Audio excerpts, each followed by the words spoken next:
Bilger, and we are very fortunate today to have Dr. Gina Serraiocco, and she is, board certified in both internal medicine and integrative medicine. She's worked at Sutter's Palo Alto Medical Foundation for 17 years. Dr. Gina is a firm believer in the mind-body connection and has been impressively successful in empowering her patients to improve their health through her lifestyle and customized dietary programs. We have all had family and/or friends who have suffered from dementia. According to the Alzheimer's organization, someone in the US develops Alzheimer's every 65 seconds. 65 seconds. 1 in 13 women over the age of 65 will get Alzheimer's. Wow. And that's only one type of dementia.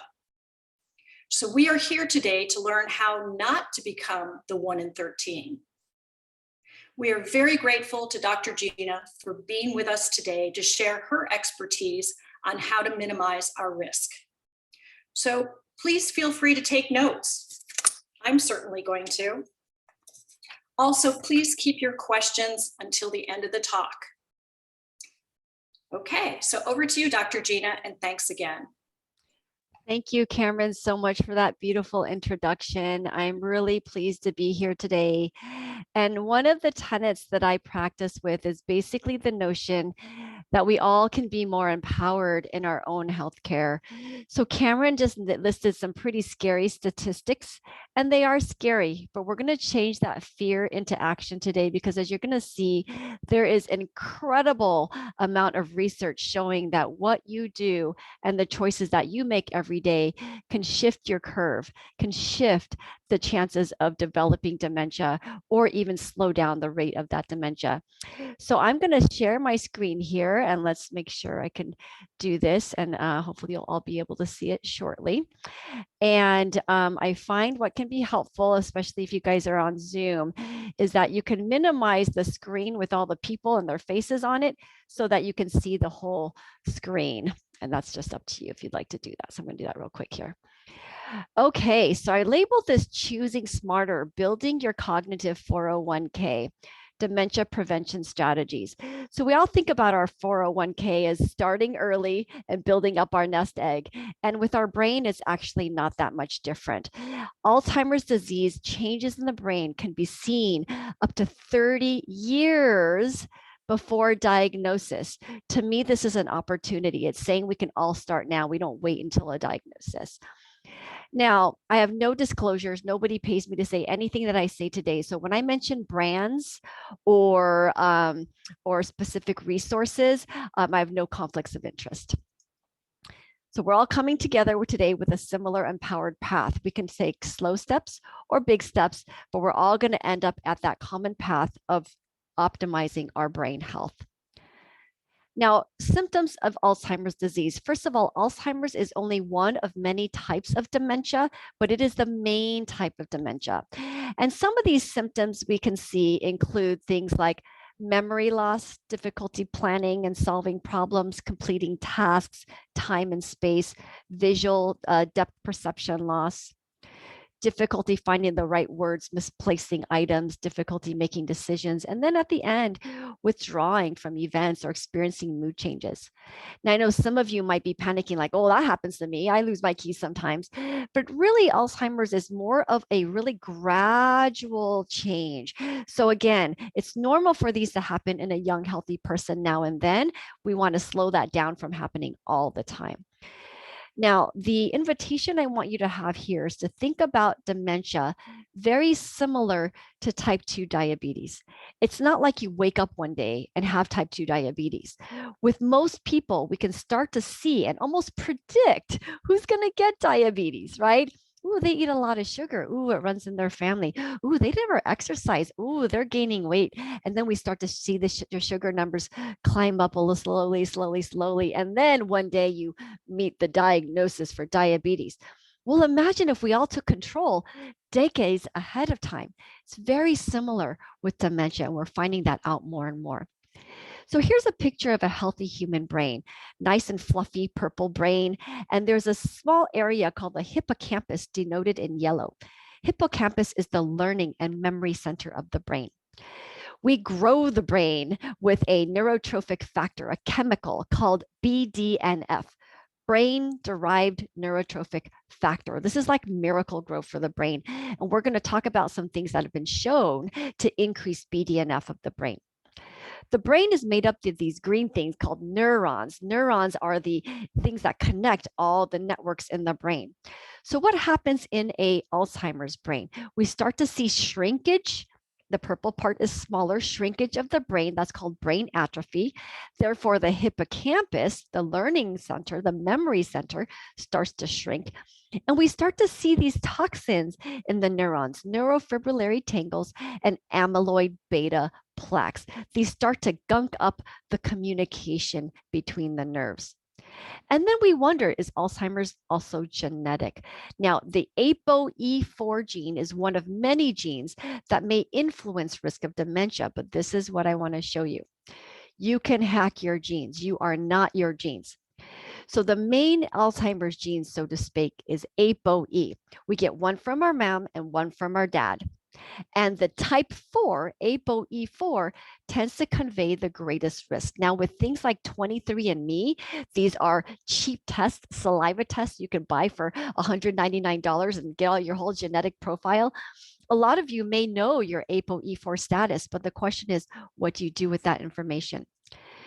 So on the far right is the worst case scenario. You have an ApoE4 from your mom and your dad. That's the highest risk category for Alzheimer's. If you have two ApoE4 genes, statistics will say you are 50% likely to get Alzheimer's disease in your lifetime. Immediately, the fear-based part of you says, crap, I'm doomed. I'm going to get dementia. 50%, I have the genes. Timeout. No, I want you to tap into the resilient part of you. The resilient part of you says, hey, 50% of the people have no problem. I'm going to do what they do. I'm going to teach you what they do. Okay, so you are not your genes. We like to say genes may load the gun, but the environment pulls the trigger. You have control over your trigger. We now know that we can modulate your environment to determine whether genes turn on and off. So choose smarter. Here we go. We're going to go through a list of things, different dimensions we're going to use to choose smarter. We're going to go through them one at a time. So first starts with food. Foundation is always food, and we don't have to make this rocket science. In fact, I'm not going to spend that much time on it. Michael Pollan said it beautifully in 7 words. Eat food, not too much, mostly plants. And what do we mean by food? We mean things that your great great great grandma could recognize as food. Okay. Labels didn't come around until the 1950s because before that, we just ate what was in the garden and the farm. That's what we need to go back to. So we see here a picture of a classic Mediterranean diet. Tons of colorful vegetables. We got some nice spices. We got whole grains. We got olive oil. We got nuts, lots of garlic, ginger, broccoli. We know that people who eat the Mediterranean diet like this have brains that look 7.5 years younger than their stated age. On top of that, if you throw in an extra serving of broccoli and berries, guess what?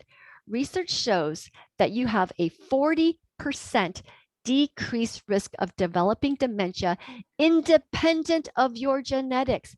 So if you have ApoE4, 2 copies, you still have a 40% decreased risk of developing dementia when you choose consciously with each meal to eat stuff from the farm and from the garden without a label. That's all I'm going to say. I'm going to keep it quite simple. Each meal you can choose if you're inflaming your brain or if you're helping your brain. Mostly plants, some whole grains, some healthy oils, an extra serving of berries and cruciferous vegetables, maybe some nice healthy protein like salmon. Now, not only is what you eat important, but it's evolving that how you eat it and when you eat it is important as well. So Americans tend to eat too much. We get up, you put creamer in your coffee, you're snacking all day, you're snacking on the couch in the middle of the night before you go to bed. Eating too much, that creates inflammation, that causes distraction. When we narrow our eating window, to maybe 8 or 10 hours during the day. And we spend the other 14 to 16 hours fasting, so just water or herbal tea. We allow our bodies to digest that food and then bring down the inflammation and then nourish our brains with that food and even go into a little bit of what's called ketosis, which is an alternate fuel source for the brain. Now, everyone needs to independently personalize whether or not time restricted eating works for them, but there's a really handy book that goes into a lot of detail called The Complete Guide to Fasting by Dr. Jason Fung, if you're more interested. But the point is, don't eat all the time. At the minimum, there should be a 12-hour break between your last meal and your first meal. Okay, minimum. But if you can put that 12-hour break into 14 hours or even 16 hours, there's some suggestion that that may be helpful with long-term inflammation, including the brain. Slumber smarters. We talked about food. You have choices that you can make with regards to food that decrease your risk by 40%. Magic, right? Slumber smarter. So multiple choice. Which of the following are true? A, blue light from bulbs and electronics and your cell phone adversely affect melatonin production and therefore sleep. Melatonin is crucially important to sleep quality and brain function. So when we are on our phones texting at night or watching TV or even have the lights on, the blue light in these electronics block our brain from producing melatonin. This affects our circadian rhythm, which therefore then affects our brain function. So very simply, if you can't turn off all your electronics by sundown, which most people can't, I want you to buy a cheap pair of blue light blocking glasses from Amazon. You just put them on after sundown. It doesn't change anything except it filters out the blue light and allows your natural melatonin production to form quite well. Now, for people who can't do either of those or won't do either of those or have trouble sleeping, melatonin is probably one of the main safe supplements that I recommend for sleep, usually a small amount, just 0.5 to 1 milligram. Take it shortly before bed. As a side note, melatonin has been one of the main supplements that I've recommended during COVID because there's actually data in its role in the immune system and fighting viruses. In fact, people who happened to be taking melatonin had close to 30% less COVID because melatonin is not just a sleep hormone, it affects your immune system. But I digressed. The important thing is to sleep and don't do things that block your sleep, like electronics. B, Ambien, Zolpidem, a popular prescription sleeping pill, has been shown to increase risk of dementia by threefold with chronic daily use. Unfortunately, that is true. There are several medications we use all the time that have been shown to increase dementia quite significantly. Okay, so you can work together with your doctor to get off of the sleeping pills and try things like melatonin, and I'll talk about magnesium, which is my second favorite, towards the end. C, sleeping is like the rinse cycle of the dishwasher. I'll explain that in a minute. So all of the above are true. So what do I mean by sleeping is the rinse cycle of the dishwasher? Well, it turns out that when you sleep, your body, your brain is clearing out some of the metabolic junk.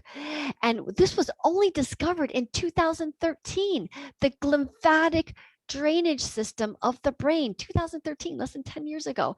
What we see there is at night, the lymphatic drainage system drains those amyloid beta plaques that have been implicated in dementia. In fact, when you sleep, these lymphatics expand by about 60% to allow the drainage more. And a little tip, if you sleep on your left side, it works even better. So this is why sleep is important, because you're clearing out the toxins, the amyloid beta plaques, the gunk from your brain. So another pseudo multiple choice, true or false? One night of missed sleep can result in increased A beta deposition in the hippocampus. This is true. We have the technology to be able to test this. One night of missed sleep, even in a healthy person, and we can detect increased beta plaque, amyloid beta plaque in the hippocampus. Now, the good news is if we make up the sleep, the body can generally clear it out. But you can see if somebody is up night after night after night after night, we start to see that amyloid beta start to build up a little bit. True or false? Untreated sleep apnea increases dementia by 26%. This is true. Sleep apnea is one of the most underdiagnosed but important illnesses that can be treated. So if somebody has an issue with not sleeping well, fatigue, they're told that they snore, I have a very low threshold to refer a patient for a sleep study, a sleep consultation, to just make sure that sleep apnea is not part of the problem. Now, for some of my patients, they're resistant to just see another doctor and do a sleep study. So we have a gadget. I have no association with this company, but there's a gadget that 24/7 will test your oxygen level, including at night, and it will give you this printout.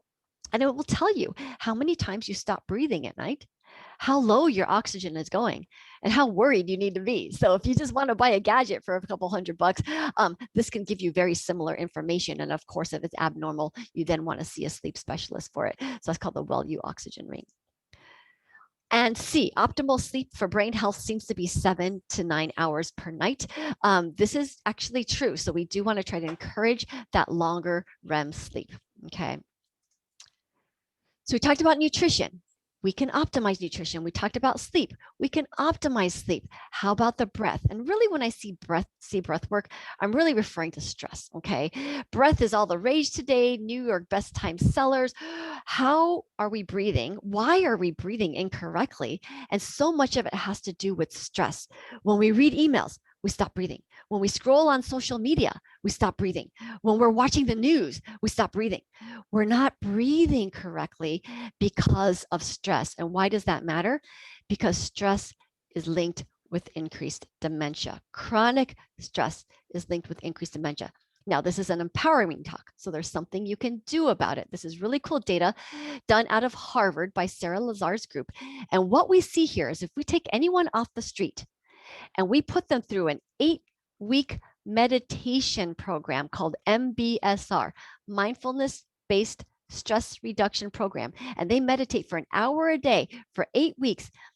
In just 8 weeks, we see the hippocampus growing. We see the hippocampus got bigger. And we already know that from long-term meditators, long-term meditators have much younger looking brains than the same age of people who don't meditate. Now, why is this? It's because we're decreasing stress. When we decrease stress, we increase resilience. We increase BDNF. Remember that miracle grow for the brain-derived neurotrophic factor? We increase BDNF with breath work and meditation. This protects against atrophy. This increases hippocampal growth. Now, I already mentioned this MBSR class, which is available at Sutter and most institutions. There are also so many wonderful apps that you can download on your electronics.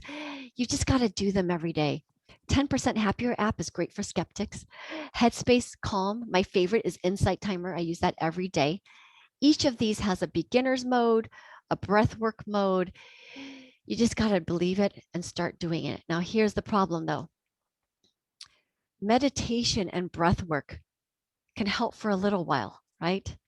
How long do you meditate and then go get annoyed at the grocery store or at a traffic light? We need to also work on the long game. What are those things underneath us that are triggering stress? What are the fear-based thoughts that cause us to ruminate, become angry, become frustrated, feel stuck? It could be something major like global politics. It could be something really local to us, like I'm not happy in my relationship. It could be something like, I don't know, I have plenty of money, but I don't have a purpose in my life. These thoughts contribute to chronic stress that may play a role in dementia. So I do encourage everyone to do some deeper personal emotional work. So the art of becoming unstuck, I'm just going to do a shameless plug here because I was asked to write the foreword for this amazing book that just came out. You guys are among the first to know. They literally had launch party last week. This is done by a local author and executive life coach by the name of Arda Ozdemir.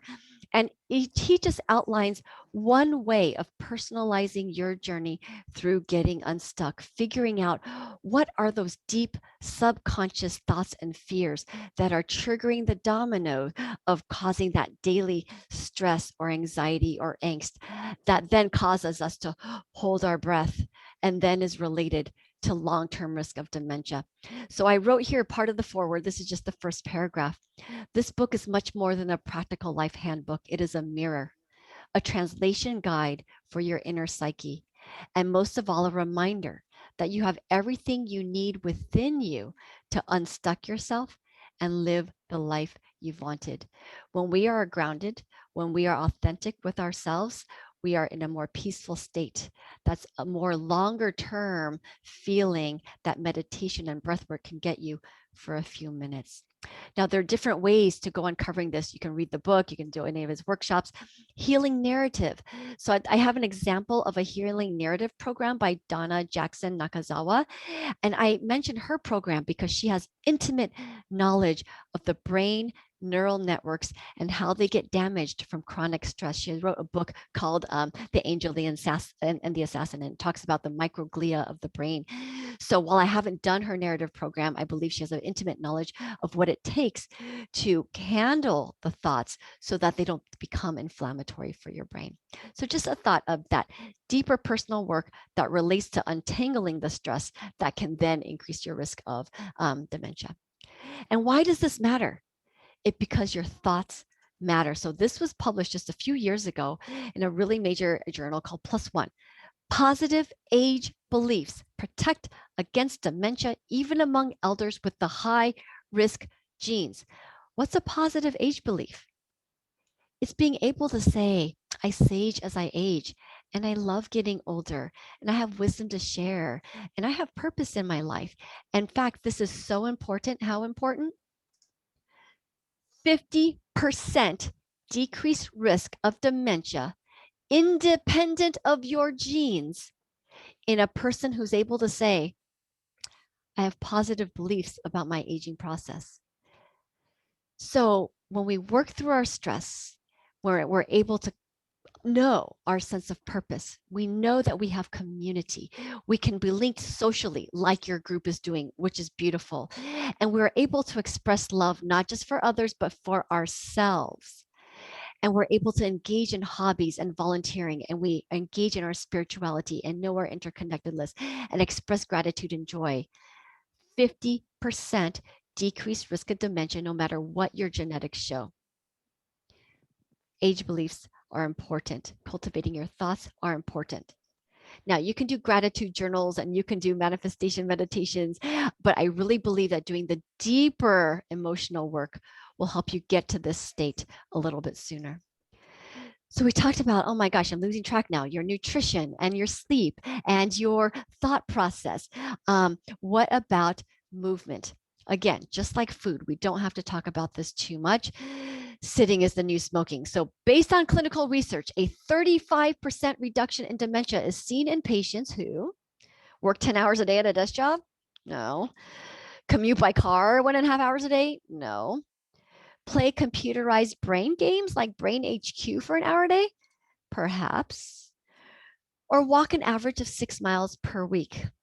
Well, the real answer here is people who walk an average of 6 miles per week have a 35% reduction in dementia. And that is not a typo, per week, not per day. This is less than 20 minutes a day of walking. Movement is vitally important for your brain. Now, pertaining to letter C, the computerized brain games, there are some brain games like Brain HQ, which have been shown in the literature to help with your neural networks and to help with some parts of memory.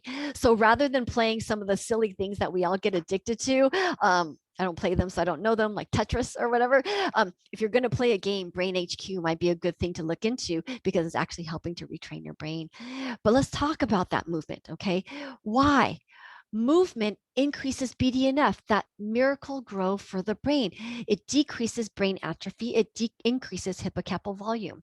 So we see this in MRIs now. We're able to prove that people who exercise regularly, and this is true, the more you exercise, the more benefit you get. not just for your brain, but also decrease heart disease and decrease cancer. The more you move, the more benefits your body physically gets, including in dementia. Now, I will have to admit, the data for exercise specifically, the earlier you start, the more benefits you get. If you have significant Alzheimer's dementia already, starting a rigorous exercise program may not help so much. It's going to help other things about your body, but it may not help the dementia. So we want to start early. We want to start today. And the type of exercise, the best one is the one you'll actually do. But if you happen to like dancing, dancing seems to be a little bit a cut above the others because dancing incorporates music and the joy and the movement and the rhythm and cardiovascular activity. So I really endorse any form of dancing exercise if that speaks to you. Okay. Wow. So I hope you're seeing here, you can be really empowered to make any single one of these changes and decrease your risk of dementia already by at least 30 to 50%. Okay. Now let's talk about detoxing. Wow. Detoxing. What does that mean? We live in a toxic world. There are over 80,000 chemicals that are approved in the US for use, and only 3,000 of these are studied for human safety. That's a little bit shocking. Many of these toxins that are approved in the US are not approved in Europe and abroad. A little bit scary. But again, not to worry, with some wisdom and some smart choices, we can limit this a little bit. So, regarding toxin exposure, which of the following are true? A, the 2021 Dirty Dozen list includes strawberries, spinach, kale, nectarines, apples, grapes, cherries, peaches, pears, peppers, tomatoes, and celery.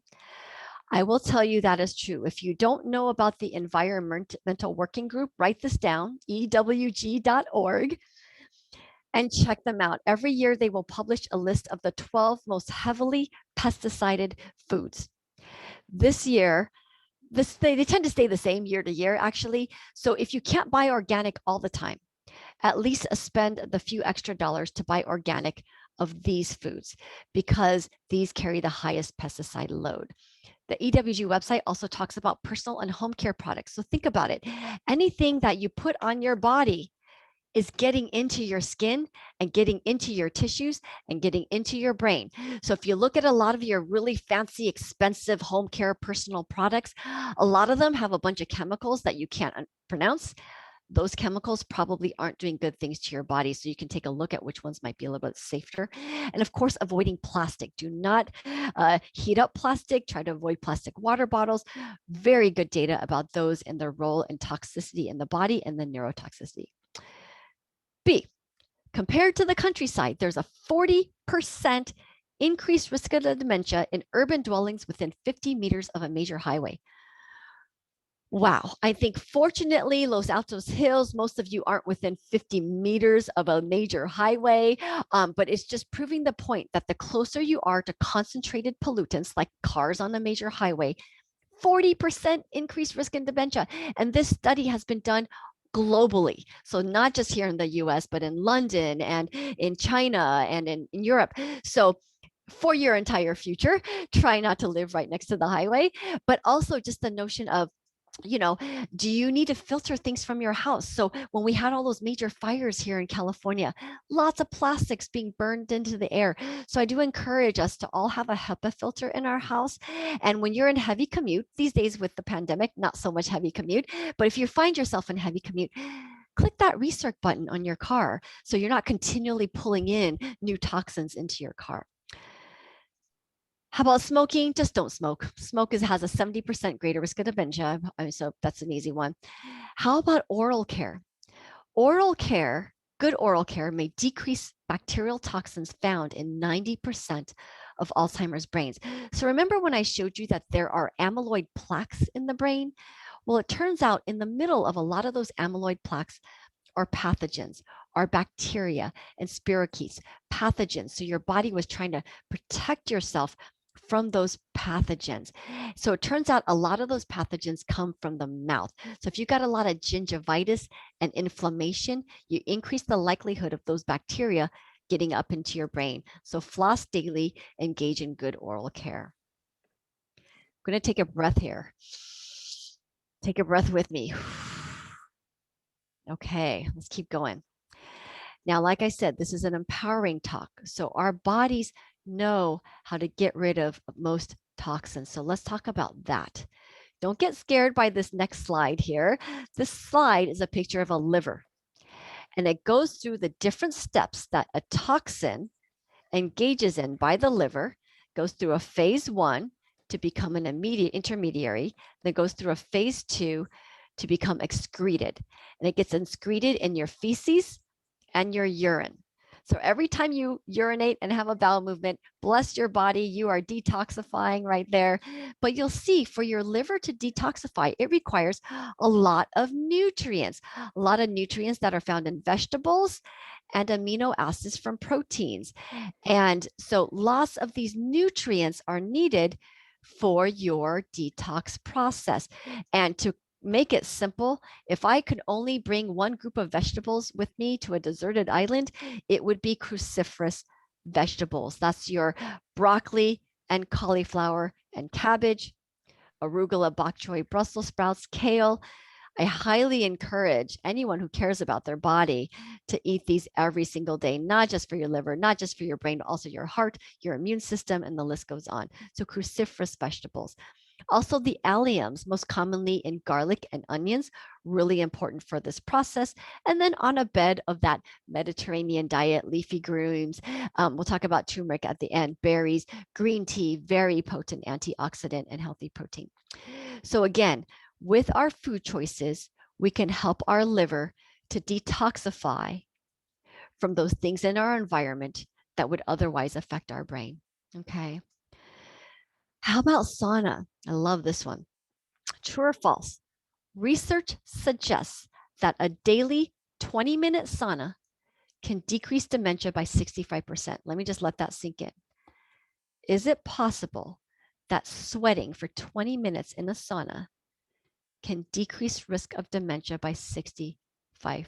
Now, obviously, I wouldn't put this here unless it was true. There was a really important study done out of Finland.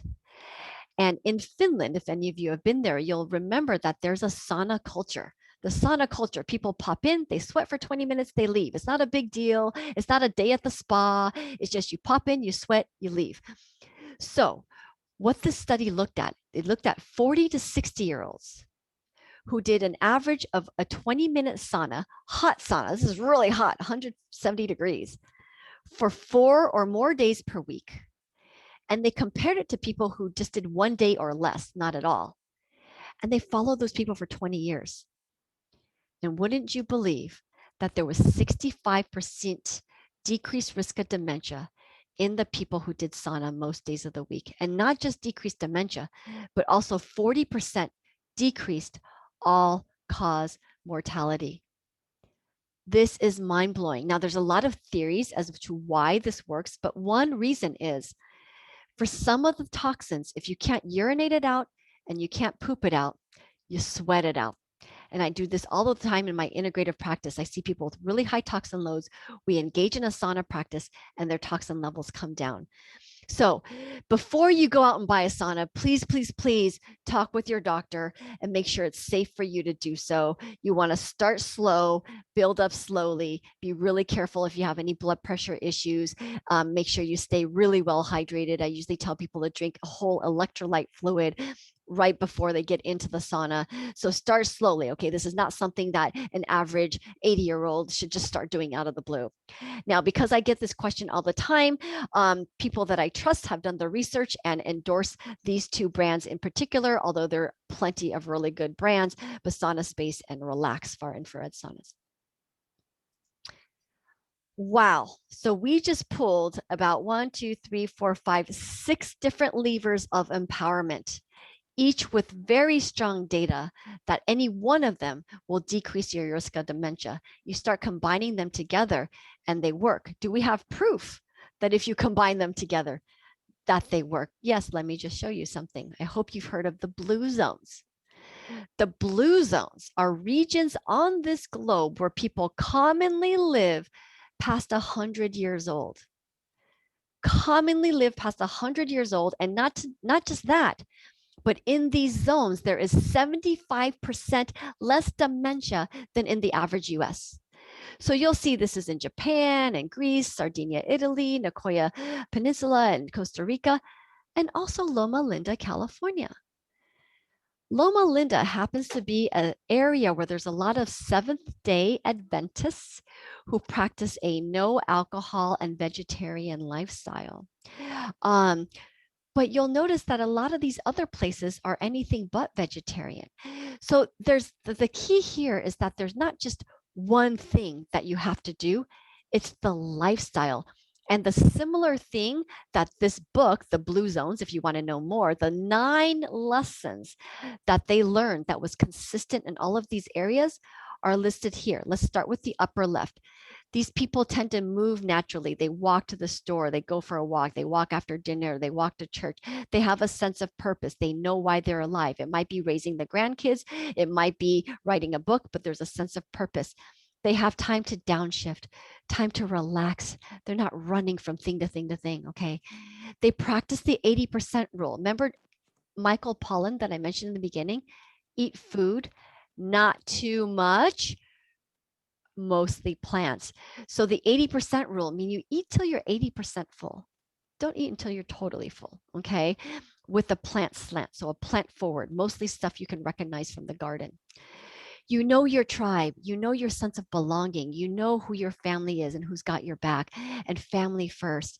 And you are statistically in the people in these blue zones, they will identify with a higher power. I'm not talking religion, I'm talking about just an inner sense of connectedness. And then when all these things are in play, it looks like a little glass of wine at 5 o'clock in the setting of being relaxed and in a social environment with a healthy diet, maybe a part of a healthy lifestyle. Now, the wine part is confusing because a lot of people in this area tend to abuse it and not do the other 8 things. And in those situations, it may not be a good thing for the brain. So this works. The multimodality approach works. We have the evidence to prove it. So I want you to take a moment here. I'm going to spend about 30 seconds on this slide here. Which of these struck you the most? Which of the things that I just talked about where you said, oh, I can do that, or oh, I want to do that? Was it the mind diet where you took the Mediterranean diet and threw in some extra berries and greens? Was it the time restricted eating? Like, are you the type of person that eats first thing in the morning and snacks right before bed? Can you restrict that eating a little bit? Can you prioritize your sleep a little bit better? Maybe turning off the electronics, maybe taking a little melatonin and trying to get off of those sleeping drugs? Can you engage in some breath work or meditation? Or maybe there was that sense there was some deeper emotional release that we need to do to really figure out why we're anxious and stressed and stuck all the time. Maybe it's just walking for 20 minutes a day. 6 miles a week is nothing. And by the way, if you can't walk, if your knees won't let you do that, you can engage in plenty of sit and be fit and dance in your chair and no excuses. Okay, do what your body allows you to do. Maybe it was detoxing, maybe understanding a little bit more about what you're putting in and on your body. Maybe you've always wanted an excuse to get a sauna and it's healthy to do so. Maybe it is that positive attitude and really understanding what it's going to take to shift your attitude. So if you have a piece of paper in front of you, I want you to jot down some notes. Listen to your heart. Don't listen to your brain, listen to your heart.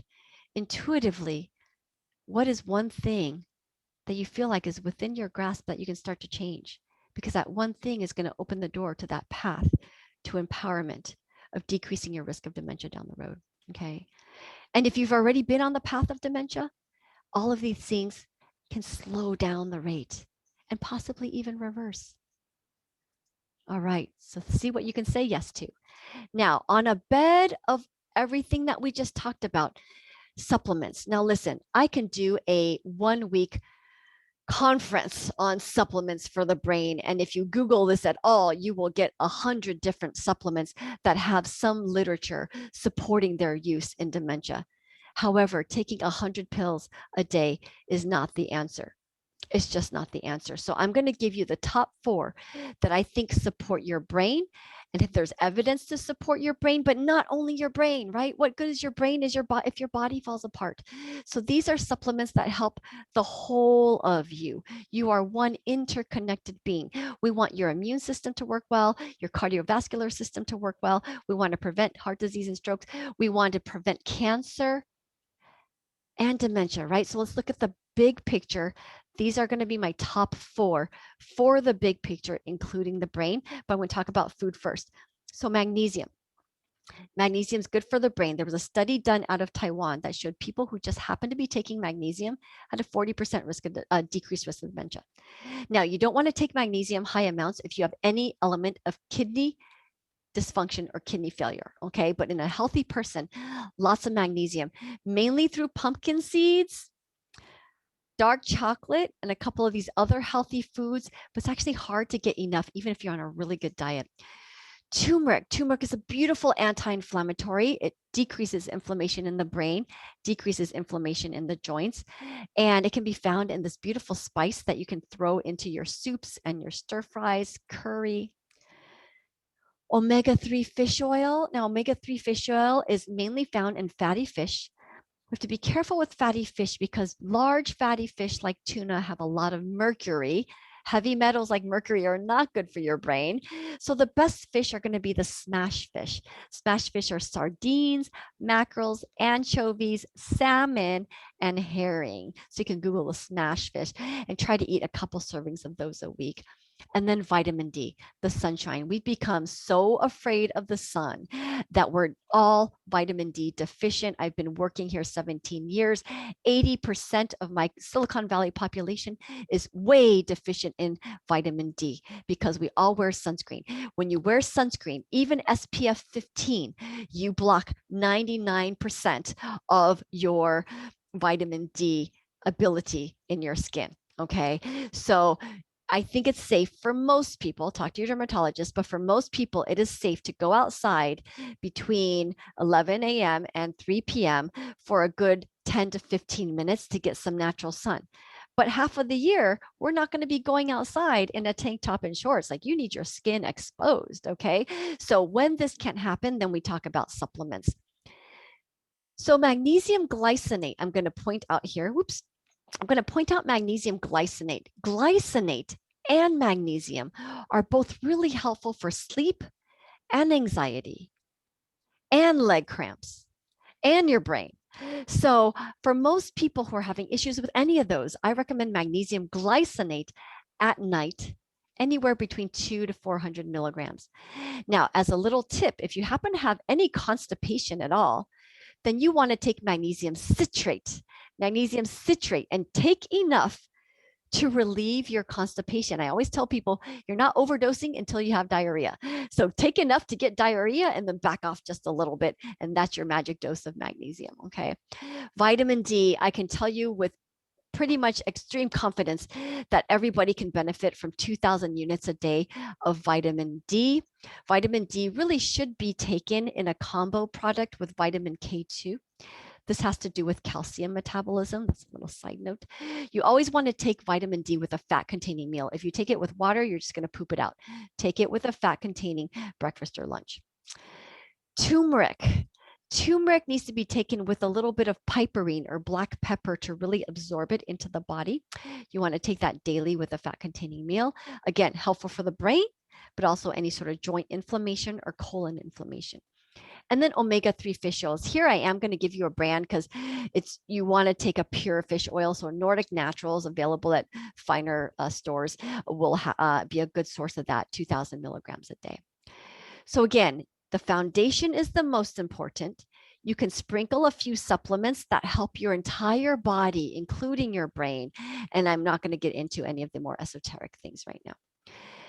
As always, if you're on blood thinners such as warfarin in particular, you want to be working really carefully with your practitioner because warfarin is a blood thinner and turmeric and fish oil can also thin your blood. Okay. All right. What about medications? I'm just going to briefly mention that on the left-hand side here, these medications have all been shown to possibly increase dementia.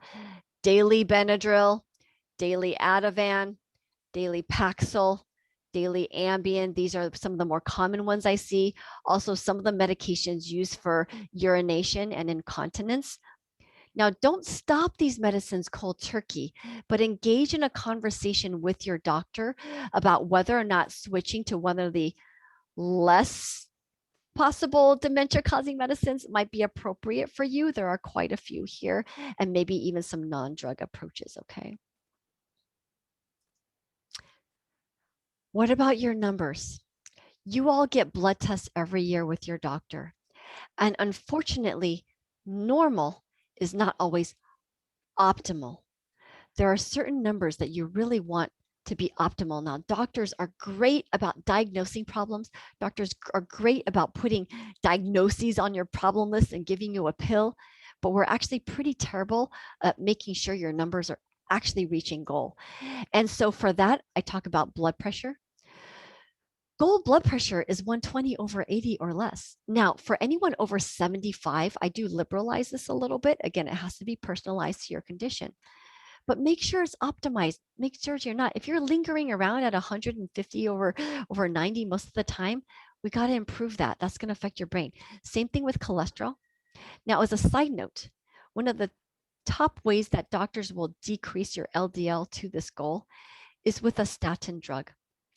If you are taking a statin drug, you must also take a supplement called coenzyme Q10. I have a whole separate video on this on my YouTube site, and I'll give you that information later, but I feel very strongly and I explain why that's so important. So if you're on a statin cholesterol drug, take CoQ10, 100 milligrams every morning with your first meal. Fasting sugar. Some of you might go to the doctor and your fasting sugar is like 110, and the doctor says, it's a little high, but it's not diabetes, so don't worry about it. No, that's a problem. Sugar levels above 90 increase inflammation in the brain and are part of the cascade that lead to suboptimal brain function. So you really want to work with your doctor on getting those sugars into normal levels. But a lot of what we talked about is your first step in doing that. Are you sweating? Are you exercising? Are you eating a clean diet, mainly foods without any labels? Okay. Probably the biggest thing, and I talked about this already, is vitamin D. There are now multiple studies in the dementia literature showing that if you have a level less than 25, if your vitamin D level is less than 25, almost a 3-time risk of dementia. This should never happen. This is really easy to fix, but you got to check your vitamin D level. Here's a caveat. Vitamin D blood test is not covered by Medicare as a routine screening test. It's actually quite expensive. But if your doctor codes the test as vitamin D deficiency, then it's covered. So ask your doctor for a vitamin D test with your next set of labs. Make sure they code it with vitamin D deficiency if you're on Medicare, and then it'll be covered. But you need to know what this is. I have some patients taking 5,000 units a day of vitamin D, and their level is still 30. So we got to get the level up to the optimal range for your brain function. Now, turns out that this range between 40 and 50 also is associated with less autoimmune disease, less breast cancer, and then less dementia. So there are a lot of reasons. And you may have also heard on the news that people who have a vitamin D level less than 25 were more than twice as likely to get COVID. Vitamin D is important for your immune system. So that's my number one supplement and test for most of you. And you want to make sure you have an optimized thyroid. So if you've never had your thyroid level checked, it's good to check it once in a while. Okay. And then your number, let's get honest about the belly roll around the middle. When we have the belly roll around the middle, that is inflammation. That is inflamed adipose tissue. Now, this is not going to be news to anyone. We, of course, want to try to be as trim and as svelte as possible. I want you to have tone, muscle, and try to convert some of that fat into the toning. It is never too late to do this. I just talked with a 75-year-old patient who recently lost 20 pounds through cleaning up her diet and doing her strength training and walking every day. It is never too late to improve your health and regain your vitality. Just a quick note on hormones, and then we're sort of getting to the end here. Again, there's a whole entire conference just on menopause and hormones itself. And most of you are beyond 5 years after menopause. I'm trusting. But let me just give you this data. This data was published twice in a journal called Neurology, the top neurology journal. And let me just tell you what it says. It basically says that in women who started postmenopausal hormone replacement and decided to continue it on their own for more than 10 years, there was a 47% decreased risk of dementia when hormone replacement was started within 5 years of menopause. Now, why is that? It's because the brain has estrogen and progesterone receptors. Your brain needs hormones. When you get into menopause, all of a sudden you cut off your estrogen and progesterone, that brain can go through a shrinking process. Now, this tends to be somewhat genetic. I see some families of 90-year-olds where everyone is sharp as a tack. No one had any issues with menopause. They're lucky. But if your family line tends to take a hit during menopause, every woman goes through menopause and they get foggy brained and they start forgetting things and their life is just changing. They may need the hormones a little bit more. So again, I'm not going to go into the cancer risk and everything. There's pros and cons to everything. But now there are very good bioavailable, bioidentical FDA approved hormones. And if any of you are within that 5-year menopausal window, it may be reasonable to consider starting if you have a dementia history in your family in particular. All right, so if you guys want to learn more along the lines of what I'm talking about today, The Alzheimer's Solution by Dean and Aisha Shirzai is one of my favorite books because they live down and have researched the Loma Linda population. They're both neurologists, and I like how they do, similar to me, a very empowered approach of what you can start and doing now. Okay, so here we have our checklist again. So one more time, reinforce. I hope you wrote down the one place that you're going to start. Start one place. Now, I know I went through a lot of stuff today. The good news is this is being recorded. You can watch it over and over if you need a reminder, if you want to take a closer look at any of these slides. So I hope you do put it on your to-do list to watch this again, maybe in a couple of weeks, and remind yourself of the next step that you want to take. So it's been my absolute pleasure to give this talk today. I hope you got something out of it. I'm very passionate about empowered vitality. Let's take away the fear around dementia. Let's do something about it. So if any of you are interested in being informed about any of the future talks that I give, as I'm planning to do, you can sign up on my email list at GinaSerraioccoMD.com. There'll be a little pop-up and you can put your name in there. I never do spam. I never sell my email list. If any of you are on social media, Instagram, Facebook page, and then my YouTube link, they can all be found on that website. And like I said, I do have on my YouTube link a little video about statins and CoQ10. So if you know anyone who's on that. So I think I'm going to wrap that up today. It looks like we have a few minutes for Q&A. I will have to sign off in about 15 minutes or so, but I'm hoping that we'll be able to answer some of your questions. So I'm going to stop the share now and look at all of your beautiful faces, some of you. So thank you.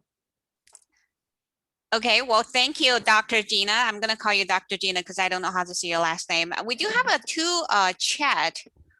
First of all, I apologize for missing out the first part. I have a schedule conflict and there's some mixed up, but I was able to catch most of part of your talk. It was fantastic. So the question here is sweating in other activities such as exercising have the same benefit as sauna? So that's a good question. I think that exercise is good for you no matter what. And I think that whenever you sweat, you are naturally detoxing. I think that 65% decreased risk of dementia, that is additional effect by the intensity of the full body sweating that occurs and also the heat. So we have something called heat shock proteins in our body that get activated at that high heat that then activate some of the repair mechanisms in our body. So I don't think it's the same. I think it's wonderful. Exercise is wonderful, but it's not going to be the same as an intense heat sauna therapy. Thank you. The next thing is next question is not so much of a question, it's kind of comment.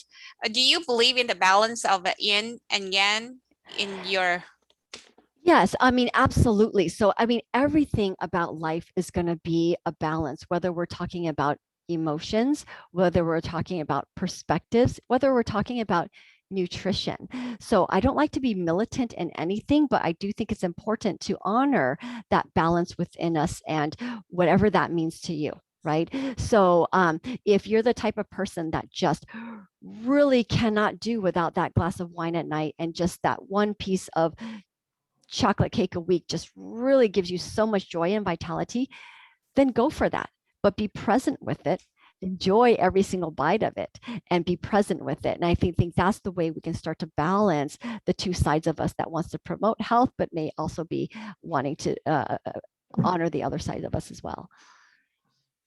Okay, great. Now I'm gonna open up to the participant. Is there anyone who have questions, and you can raise your hand? We have some time. Anyone during the Dr. Gina speak were not able to ask question, you can definitely raise your hand by raise your virtual hand.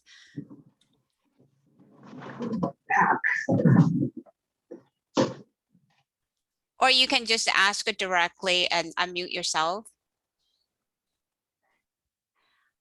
I wonder if I did such a good job that I answered every possible question about dementia, but I don't believe that's the case. I think we might have some shy people. There's really no wrong answers.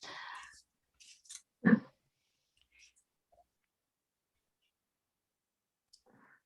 don't have a question. Okay. Well, I don't hear any question. I think this is a great, I think you pretty much covered everything. You answered all my questions, so I really don't have anything to ask. Okay, well, wonderful. I mean, I know this was a lot of information, and I think what I want to reiterate is that it's never too late to start building a foundation of vitality, and you just start somewhere. There's no way you're going to be able to do every single thing that we talked about. So just start somewhere, right? Each meal, each time you put something in your mouth, each meal, you have an opportunity to decrease the inflammation that directs your brain health. Every meal, after every meal, you can decide if you put on your shoes and just go for a little walk around the block. So we don't have to completely flip your lifestyle over. It's just knowing that each little baby step that you take, you're being empowered to make your brain a little healthier. So I wish you all very well in your vitality journeys, and thank you again for having me here today. Thank you so much. I know you have a next assignment at 2:30, so we will not hold you up, so you can take a break before your next patient's appointment. All right, thank you. Thank you to everyone. Be well. Bye Thank now. you so Bye. much, Bye. Dr. Gina.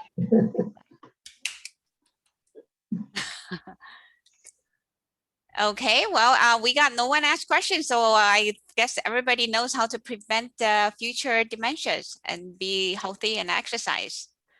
I do have a question that Duffy was just talking about at her 87th birthday and telling us how not to exercise gonna keep us a little long.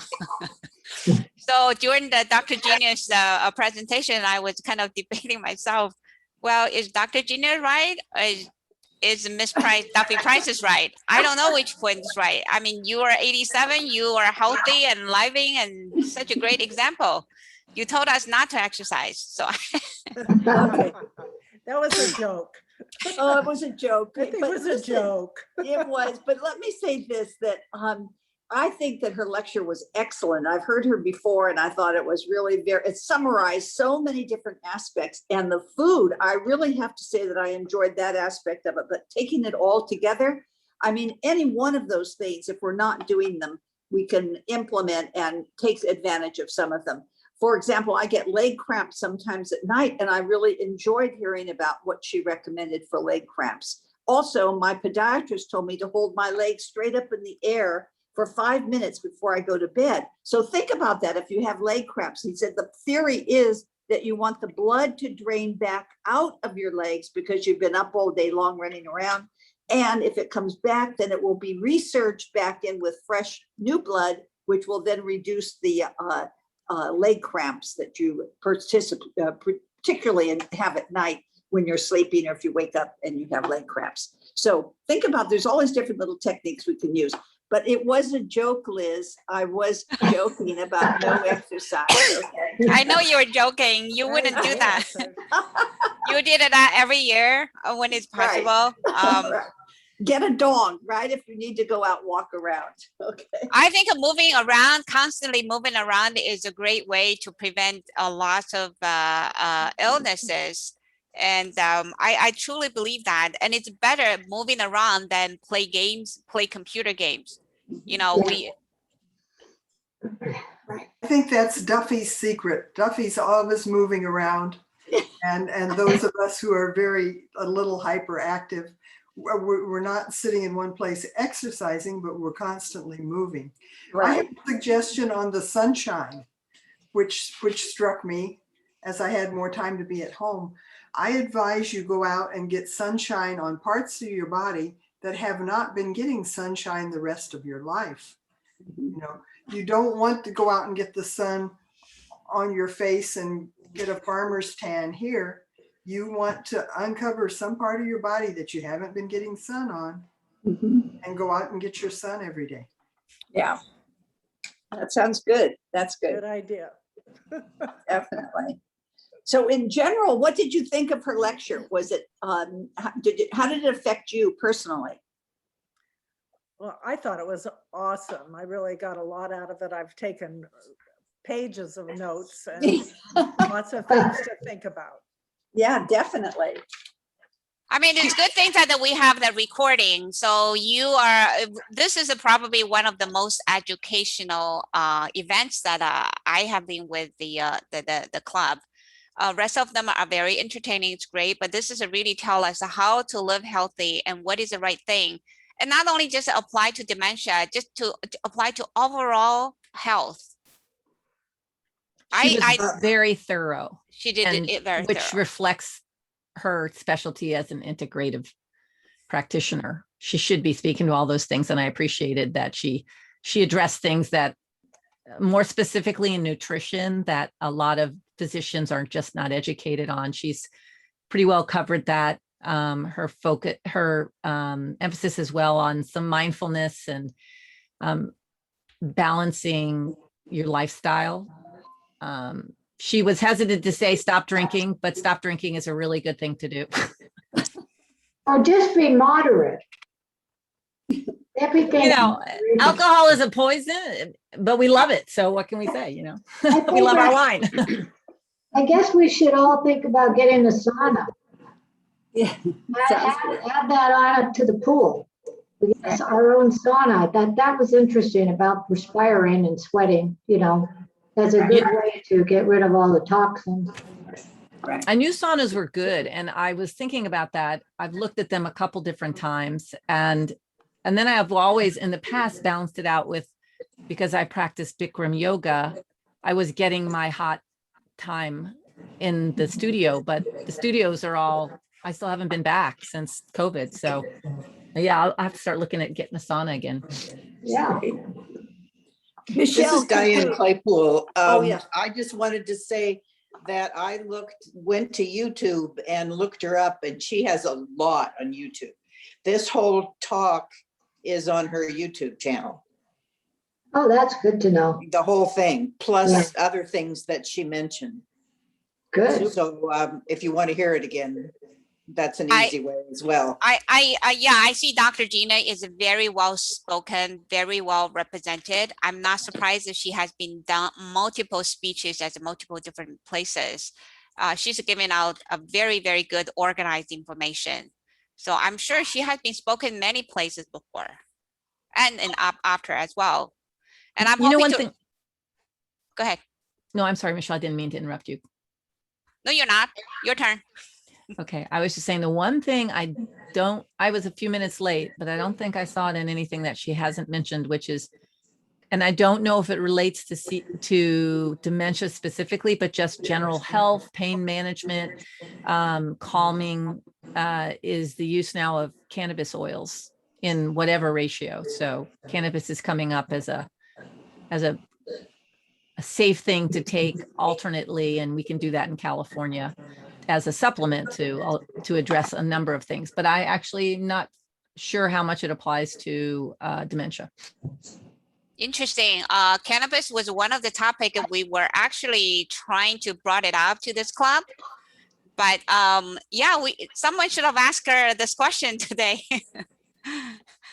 We have the recording from the previous speaker on cannabis. Recall that? So we have that we did that twice. Oh no, we did that 2 or 3 months ago. We did the speech on cannabis. So we have that. Okay. But Okay. Duffy, do you know if cannabis helps with preventing the dementia? No, I have no knowledge of it. I'm anti-cannabis all the way around, just to let you know. So, no, I think, Michelle, if you want to terminate the program right now, that would be great. So we can terminate the recording and then continue talking. Okay? Absolutely. Yes. For the members, feel free to reach out for any of us, myself, if you have any suggestions, comments, or any ideas about what we like to see in the future, let us know. And I do want to say that the club membership is open to women residents of Los Altos Hill with a Los Altos Hill mailing address. Those members who have belonged to the club for the last 2 years may continue their membership after moving to a new community. So you're welcome to take a look at our website. And finally, I want to say that our board meeting, the club board meeting, will be held following week, May 18th at 10:30 a.m. via Zoom. So if the last thing I want to say is if the situation allows by then in July, I'm hoping our next social events will be the actual physical field trip gathering at the lovely Filoli Garden. So that's all I want to say. And thank you very much. And hope to see you in July. Goodbye. Thank you. Bye. Thank you. Beautiful.